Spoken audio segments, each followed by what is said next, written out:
Hello दोस्तों, स्वागत है आपका हमारी नई वीडियो में। तो हम यहाँ आज हिस्ट्री के क्वेश्चन को देखेंगे जो मोस्ट इम्पॉर्टेंट है जीएस के लिए। तो इससे पहले की वीडियो में हमने सिंधु घाटी सभ्यता तक देख लिए थे और उससे आगे को आज देखेंगे वैदिक काल। तो आइए शुरू करते हैं। जो जैसे पहला क्वेश्चन है इसमें, हिंद भारत की जनता के संदर्भ में हिंदू शब्द का प्रथम बार प्रयोग किया था। तो ये किसने किया था बताना है। तो ये अरबों ने किया था। तो देख लेते हैं। हिंदू शब्द का सर्वप्रथम जो प्रयोग था अरबों ने किया था। अरबी लोग जो थे वो सौ को हौ बोलते थे। सौ को हौ बोलते थे। अतः सिंधु को उन्होंने हिंदू कहा। तो अलबरूनी जो था उसकी पुस्तक किताब उल हिंद, अलबरूनी की किस पुस्तक है उसमें भारतीयों के लिए हिंदू शब्द का प्रयोग हुआ है। तो सबसे पहले अरबों ने कहा था। फिर है, निम्नलिखित में से कौन सी वो ब्रह्मवादिनी थी जिसने कुछ वेद मंत्रों की रचना की थी। तो वो है लोपामुद्रा। लोपामुद्रा, घोषा, सिक्ता, विश्ववारा, अपाला और निमावरी आदि विदुषी स्त्रियों ने वेद मंत्रों वैदिक ऋचाओं की रचना की थी। फिर अगला है हमारा, जो प्राचीन भारत के विश्वोत्पत्ति विषयक धारणाओं के अनुसार चार युगों के चक्र का, तो चार युगों का क्रम किस प्रकार था ये बताना है। तो हो जाएगा सी, कृत, त्रेता, द्वापर और कली। जो सृष्टि के संपूर्ण काल को चार युगों में बांटा गया है वो बताया है, जिसका क्रम यह है, कृत, त्रेता, द्वापर और कलयुग। फिर अगला है, देवदासी संस्था के प्रसंग में निम्नलिखित में से कौन सा मंदिर समाचारों में चर्चित में रहा रहा है। तो वो कौन सा मंदिर है, वो हमारा जगन्नाथ मंदिर है, जगन्नाथपुरी। फिर अगला है, आरंभिक वैदिक साहित्य के में सर्वाधिक वर्णित नदी कौन सी है। तो वह है सिंधु नदी, जिसका सर्वाधिक वर्णन हुआ है। और सरस्वती नदी को सबसे पवित्र नदी माना गया है, जिसको देख लेते हैं। तो आरंभिक वैदिक ऋग्वेद में सर्वाधिक वर्णित नदी सिंधु है। दूसरी सर्वाधिक महत्वपूर्ण पवित्र नदी सरस्वती है। और गंगा का सिर्फ एक बार हुआ है, यमुना का 3 बार। गंगा का उल्लेख एक बार और यमुना का 3 बार। प्राचीन भारतीय समाज के प्रसंग में निम्नलिखित शब्दों में से कौन सा शब्द शेष तीन के वर्ग का नहीं है। तो वह है कोश। वहाँ की कुल, वंश और गोत्र ये वर्ग से संबंधित है। तो कोश शब्द का प्रयोग खजाने के लिए प्रयोग होता था। बाकी तीन जो है संबंधों का संबंध परिवार से है, परिवार वर्ग से संबंधित है। आर्य शब्द इंगित करता है, ये एक भाषा समूह को इंगित करता है। तो आर्य शब्द भाषाई समूह का व्यंजक है। आर्यों की भाषा संस्कृत थी और संस्कृत भारोपी भाषा का परिवार का हिस्सा है। इन्हें भाषा परिवार इसलिए कहा गया क्योंकि आरंभ में इन्होंने कई शब्द ऐसे थे जिन्हें 1500 ईस्वी पूर्व के आसपास जब आर्यों ने भारत में प्रवेश किया तो वो एक ही भाषा का प्रयोग करते थे। फिर निम्नलिखित चार वेदों में से किस एक में जादुई माया और वशीकरण का वर्णन है। तो वशीकरण का वर्णन हमें अथर्ववेद में मिलता है और इसके चिकित्सा का भी प्रयोग मिलता है इसमें। तो अथर्ववेद जादू आदि से संबंधित ग्रंथ है। इसमें जादू टोना वशीकरण संबंधी मंत्र हैं जिसका प्रयोग बुरी शक्ति और बीमारियों को दूर करने के लिए किया जाता है। अगला क्वेश्चन है हमारा, पूर्व वैदिक आर्यों का धर्म प्रमुख क्या था। तो इनका जो धर्म था वो था हमारा प्रकृति पूजा और यज्ञ। Option number C. तो पूर्व वैदिक आर्य प्रकृति पूजा और यज्ञ क्या करते थे। ऋग्वैदिक कार्यों के लिए भक्ति और मूर्ति पूजा का उल्लेख नहीं मिलता है। फिर ऋग्वेद कालीन आर्यों और सिंधु घाटी के लोगों को संस्कृति के बीच अंतर के संबंध में निम्नलिखित कथनों में से कौन सा सही है। तो इनमें से कौन सा सही बताना है। तो जो इसमें हमारा राइट होगा ऑप्शन नंबर सी, 1 और 3 होगा। अब इसकी डिटेल पढ़ लेते हैं। तो ऋग्वेदिक कालीन आर्य के थे कवच और शीर शस्त्र यानी हेलमेट का उपयोग करते थे, जबकि सिंधु घाटी के सभ्यता के लोग इसका प्रयोग नहीं मिल करते थे। तो इसका पहला सही होगा। फिर हमारे ऋग्वेदिक कालीन आर्यों ने घोड़े को पालतू बना लिया था, ठीक है, जबकि इस बात का कोई साक्ष्य नहीं मिलता कि सिंधु घाटी के लोग इस पशु को जानते थे। तो 1 और 3 सही है। बल्कि ऋग्वेदिक आर्यों का स्वर्ण, चांदी और ताम्र का ज्ञान था, जबकि सिंधु घाटी के लोग केवल ताम्र और लौह का। इसमें लोहा गलत होना था, लोहा नहीं होना था इसकी जगह पे। तो आईएएस प्री में पूछा गया है तो इम्पोर्टेंट है काफ़ी। अगर इसमें खाली ताम्र होता तो तब ये भी सही होता, लेकिन लोहा का ज्ञान नहीं था उन्हें। तो यही है इनमें डिटेल। आर्यों को कवच का और सिर शस्त्राण का प्रयोग करते थे, युद्ध प्रिय थे, किंतु सिंधु घाटी के लोग शांति प्रिय थे तथा उनके द्वारा कवच और शीर्ष शस्त्रों का प्रयोग कोई साक्ष्य प्रयोग नहीं मिला है वहाँ से। सिंधु घाटी के लोग सोना, चांदी, ताम्र और कांस्य का ज्ञान था जिसके साक्ष्य प्राप्त होने, लेकिन किंतु लोहे का ज्ञान नहीं था। और सिंधु घाटी के लोग घोड़े से परिचित थे क्योंकि सिंधु स्थल लोथल से घोड़े के लघु मूर्ण मृण मिट्टी मिलती है। सुरकोटदा से घोड़े की अस्थियाँ प्राप्त होती हैं, अथवा कथन 1 और 3 सही है। अगला है वैदिक आर्यों की भांति ही यज्ञ अग्नि की प्रथा का पालन इनके द्वारा भी किया गया, तो वो ईरानी लोगों द्वारा किया गया था। यज्ञ अग्नि की प्रथा का पालन भी साक्ष्य ईरानी ग्रंथ जैन अवस्था में मिलता है। ईरान के लोग वैदिक आर्यों की भांति ही अग्नि की पूजा करते थे और जैन अवस्था के अनेक भारतीय देवताओं के नाम का भी वर्णन मिलता है। वैदिक आर्यों में अग्नि का बहुत महत्व था। ऋग्वेद में अग्नि को 200 सूक्त समर्पित हैं और वह इस काल का दूसरा सर्वाधिक महत्वपूर्ण देवता था। तीसरा स्थान वरुण का है। फिर अगला है निम्नलिखित वैदिक संहिताओं में से भारतीय संगीत का उद्गम। तो भारतीय संगीत का उद्गम जो होता है वो होता है सामवेद से। अथर्ववेद से हमने देखा था जादू चोरना। सामवेद को भारतीय संगीत का मूल कहा जा सकता है। इसमें मुख्यतः सूर्य की स्तुति के मंत्र हैं जिसका गाने वाला उद्गाता कहलाता था। सामवेद के प्रमुख उपनिषद छांदोग्य तथा जैमिनी है तथा पंचविज इसका प्रमुख ब्राह्मण ग्रंथ है। सामवेद में ही 7 वर्ण या 7 स्वरों का भी उल्लेख मिलता है। उपनिषद शब्द का शाब्दिक रूप से क्या अर्थ होता है? तो उपनिषद का अर्थ है पास बैठना। दार्शनिक ग्रंथ होते हैं।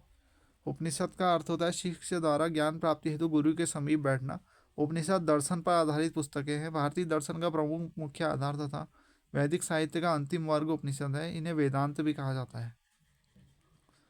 अगला है जिस मनीषी पंडित ने दक्षिण भारत का आर्यीकरण किया था वे थे, तो वे अगस्त्य ऋषि थे। ऋषि अगस्त्य ने, जिन्हें अगस्त्य भी कहा जाता था, को दक्षिण भारत का आर्यीकरण करने का श्रेय जाता है। इन्होंने ही मदुरा में आयोजित प्रथम संगम की अध्यक्षता भी की थी। आर्यों ने मनुष्य के जीवन को 4 भागों में विभाजित किया। किन आश्रमों में बांटा था? मानव जीवन को 4 आश्रमों में बांटा था।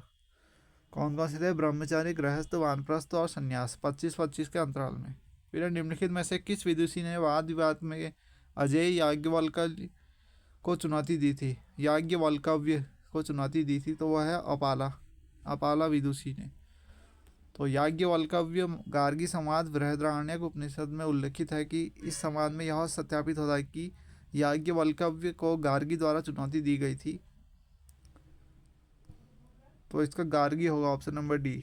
बी की जगह डी होगा। घोषा व अपाला वैदकालीन विदुषी थे जिन्होंने वेद मंत्रों की रचना की थी और गार्गी ने ही चुनौती दी थी। फिर प्रसिद्ध गायत्री मंत्र कहाँ से मिलता है? तो हमें पता है ये ऋग्वेद से मिलता है।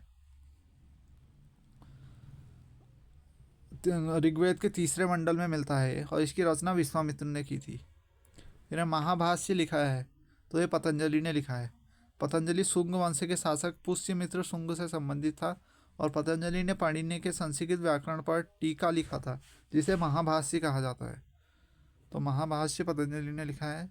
और पाणिनि की जो संस्कृत व्याकरण की किताब है वो है अष्टाध्यायी। ये भी पूछा जाता है कि अष्टाध्यायी किसकी पुस्तक है, तो पाणिनि की है। फिर अगला है आरंभिक वैद काल में वर्ण व्यवस्था किस पर आधारित थी? तो ये जन्म पर आधारित थी। ब्राह्मण, क्षत्रिय, वैश्य, शूद्र 4 वर्ण। ब्राह्मण शब्द का जो ऋग्वेद में मिलता है ये मुख्यतः व्यवसाय चयन के अर्थ में प्रयोग होता है। कहीं कहीं पर वर्ण शब्द रंग के अर्थ से भी प्रयोग किया जाता है। आर्यों को गौर वर्ण तथा दासों को कृष्ण वर्ण कहा गया है। भारतीय प्रतीक पर उत्कीर्ण जो सत्यमेव जयते है लिया गया है, तो ये मुंडकोपनिषद से लिया गया है और इसका अर्थ होता है सत्य की ही विजय होती है। फिर ऋग्वेदिक आर्य पशुचारी लोग थे। यह इस तथ्य से पुष्ट होता है। तो क्यों किस तथ्य से पुष्ट होता है ये बताना है। तो इसका उपरोक्त डी होगा सभी। मतलब ऋग्वेदी सभ्यता कृषि तथा पशुचारण पर आधारित थी, मूलतः ग्रामीण थी। इस काल में प्रारंभ में गाय को महत्वपूर्ण संपत्ति समझा जाता था तथा इसे अघन्या न मारे जाने योग्य माना गया है। तो अघन्या किसे बोला जाता है? ये गाय को बोला जाता था। आर्य पूर्व के साथ साथ अपने संघर्षों में सफल रहे क्योंकि, तो ये कहते हैं इन्होंने घोड़े द्वारा चलाए गए रथों का प्रयोग किया था। तो जो आर्य थे वो युद्ध में प्रयोग किए जाने प्रमुख पशु घोड़ा था। उन लोगों ने संघर्ष में घोड़े के रथों का प्रयोग किया था जो आर्य पूर्वजों द्वारा संघर्ष के दौरान प्रयोग में लाए गए बैलगाड़ी से काफ़ी उन्नत है, जिसके परिणाम स्वरूप वह संघर्षों में सफल रहे। उपनिषदों का मुख्य विषय क्या है? हमने देखा था दर्शन होता है। तो उपनिषदों का मुख्य विषय दर्शन है। उपनिषद वैदिक साहित्य का अंतिम उपादान है। उपनिषद का अभिप्राय है गुरु के समीप बैठना या गुरु के सानिध्य में ज्ञान अर्जन। निम्नलिखित में से किस एक वैदिक साहित्य में मोक्ष की चर्चा मिलती है? तो ये उपनिषद में मिलती है मोक्ष की चर्चा। जिसमें मोक्ष की चर्चा मिलती है इसमें आत्म तथा अनात्म तत्व का वर्णन किया गया है। उपनिषदों को वेदांत भी कहा जाता है। उपनिषद में वास्तविक वैदिक दर्शन का सार है। नचिकेता आख्यान का उल्लेख मिलता है तो ये कठोपनिषद में मिलता है। नचिकेता आख्यान का उल्लेख कठोपनिषद के निहित है। इस ग्रंथ में यम और नचिकेता का संवाद है। कठोपनिषद का संबंध कृष्ण यजुर्वेद से है। निम्नलिखित में से वैदिक साहित्य का सही क्रम कौन सा होगा? तो ये ए होगा। उपनिषद हमेशा लास्ट में आएगा यहाँ, फिर वैदिक साहित्य, ब्राह्मण, आरण्यक, फिर उपनिषद। आरण्यक से पहले ब्राह्मण आएगा, तो ये सही है। निम्नलिखित में से किन नदियों का उल्लेख अफगानिस्तान के साथ आर्यों के संबंध का सूचक है? तो कौन सी नदी है ये बताना है हमें। तो उसका जो राइट आंसर होगा वो होगा ऑप्शन नंबर बी, परुष्णी नदी। तो ये उल्लेख अफगानिस्तान के साथ आर्यों के संबंध का सूचक परुष्णी नदी बताती है। फिर अगला है हमारा, उत्तर वैदिक काल में निम्नलिखित में से किन का आर्य संस्कृति का धुर समझा जाता था? तो अंग और मगध को। अथर्ववेद में अंग और मगध को दूरस्थ प्रदेश कहा गया है। ये राज्य आर्य संस्कृति से संबंध नहीं रखते थे। इनकी भाषा जो थी प्राकृतिक और आर्यों का इनके प्रति व्यवहार तिरस्कारपूर्ण था। फिर वैदिक युग में प्रचलित लोकप्रिय शासन प्रणाली कौन सी थी? तो वे वंश परंपरागत राजतंत्र था, यानी वंश से ही चलता था पूरा राजतंत्र। फिर अगला है, गायत्री मंत्र के नाम से प्रसिद्ध मंत्र सर्वप्रथम किस ग्रंथ में मिलता है? तो वो ऋग्वेद में मिलता है। ऋग्वेद के तीसरे मंडल में उल्लेखित है और इसकी रचना विश्वामित्र ने की है। हिंदू पौराणिक कथा के अनुसार समुद्र मंथन हेतु किस सर्प ने रस्सी के रूप में स्वयं को प्रस्तुत किया था? तो ये वासुकी नाग। समुद्र मंथन के समय है जो, और मंदरांचल नामक पर्वत को मंथानी के रूप में प्रयोग किया गया था। फिर है, वैदिक कर्मकांड में होता का संबंध है। तो होता का संबंध ऋग्वेद में से था। वैदिक कर्मकांड में होता का संबंध ऋग्वेद से है। ऋग्वेद के पुरोहित को होता कहा जाता था। पतंजलि के अनुसार ऋग्वेद की 21 शाखाएं हैं। जीवों का जो हमने जीवन के उपार्जन हेतु वेद वेदांग पढ़ाने वाले को अध्यापक क्या कहलाता था? तो वो उपाध्याय कहलाता था। तो जीवकोपार्जन के हेतु वेद वेदांग पढ़ाने वाला अध्यापक को उपाध्याय कहा जाता था। आचार्य गुरुकुल की स्थापना करता था तथा निःशुल्क शिक्षा प्रदान करता था। वैदिक यज्ञ के अवसर पर वैदिक मंत्रों का उच्चारण करने वाला अधर्व्यु कहलाता था। निम्नलिखित कथनों पर विचार कीजिए। ऋग्वेद सभी वेदों से महत्वपूर्ण और रुचिकर है क्योंकि इसमें निम्न वर्ग के लोगों को लोकप्रिय मान्यताओं का वर्णन है। तो ये हमारा कथन गलत होगा, ये स्टेटमेंट गलत है, ऐसा नहीं होता था। फिर आरंभ से ही अथर्ववेद के वेदों की सूची में रखा जाता था, गलत है ये भी। तो दोनों कथन इसके गलत हो जाएंगे। तो अथर्ववेद में निम्न वर्ग के लोगों को लोकप्रिय मान्यता और रूढ़ियों का वर्णन है। आरंभ में इसे वेदों की श्रेणी में शामिल नहीं किया गया था अथर्ववेद को। शतपथ ब्राह्मण में त्रयी विद्या का शब्द, जो त्रयी किससे संबंधित ये भी पूछा जाता है। और ऋग्वेद, सामवेद, यजुर्वेद का उल्लेख मिलता है। फिर है, पूर्व वैदिक और उत्तर वैदिक काल के संबंध में निम्नलिखित कथनों पर विचार में से कौन सा सही है ये बताना है हमें। तो इसका हम देखेंगे। तो इसका जो पहला है हमारा, पूर्व वैदिक काल में संयुक्त परिवार का विकास हुआ, जबकि उत्तर वैदिक काल में एकाकी परिवार का अधिक विकास हुआ। तो ये स्टेटमेंट सही है मानी। उत्तर वैदिक काल में पूर्व वैदिक काल में होने वाले वस्तु विनिमय के स्थान पर मुद्राओं का प्रचलन हुआ, ये भी सही है। जबकि जो दूसरा है वो गलत है हमारा। पूर्व वैदिक काल में जो विवाह है प्राय अपने ही वर्ण में होते थे, किंतु अंतरजातीय विवाह भी हो जाते थे। उत्तर वैदिक काल में अंतरजातीय विवाह को घृणा की दृष्टि से देखा जाने लगा। फिर अगला है हमारा, निम्नलिखित में से किसको उल्लेखित है कि वह व्यक्ति जिसकी पत्नी मर गई हो विदुर पुनर्विवाह कर सकता है, लेकिन जिस स्त्री का पति मर गया हो वो पुनर्विवाह की अनुमति नहीं है? तो यह मनुस्मृति में है। 38वें खंड में स्पष्ट उल्लेख है कि वह व्यक्ति जिसकी पत्नी मर गई हो पुनर्विवाह नहीं कर सकता। फिर निम्नलिखित कथनों पर विचार कीजिए, तो इसमें बताना है कौन सा सही है। तो हिंदू कानून के अनुसार विवाह परिभाषित है, तो इसका जो होगा हमारा, एक संस्कार के रूप में है हमारा विवाह। जो विवाह है वो हिंदू धर्म में एक संस्कार के रूप में है। तो ऑप्शन 2 ठीक होगा। संस्कृतिकरण की विशेषताओं के बारे में निम्नलिखित में से कौन सा कथन सही है? तो इसका हम डायरेक्ट आंसर देखते हैं। तो संस्कृतिकरण उस प्रक्रिया को निर्दिष्ट करता है जिस द्वारा किसी जाति के सदस्य उच्चतर प्रस्तुति की जाति के कर्मकांड आदि को अपना कर स्वयं की सामाजिक परिस्थिति को ऊंचा उठाने का प्रयास करते हैं। इसके अंतर्गत वे प्रथाएं हैं जो सामान्यतः प्रतिस्पर्धा के लिए चुने जाते हैं, जैसे शाकाहार, यज्ञोपवीत धारण करना, विशेष प्रार्थना एवं धार्मिक अनुष्ठान आदि शामिल है। तो थैंक्स फॉर वॉचिंग। आज के लिए क्वेश्चन काफ़ी है। मिलते हैं अगली वीडियो में, तब तक के लिए good bye. Please subscribe my channel.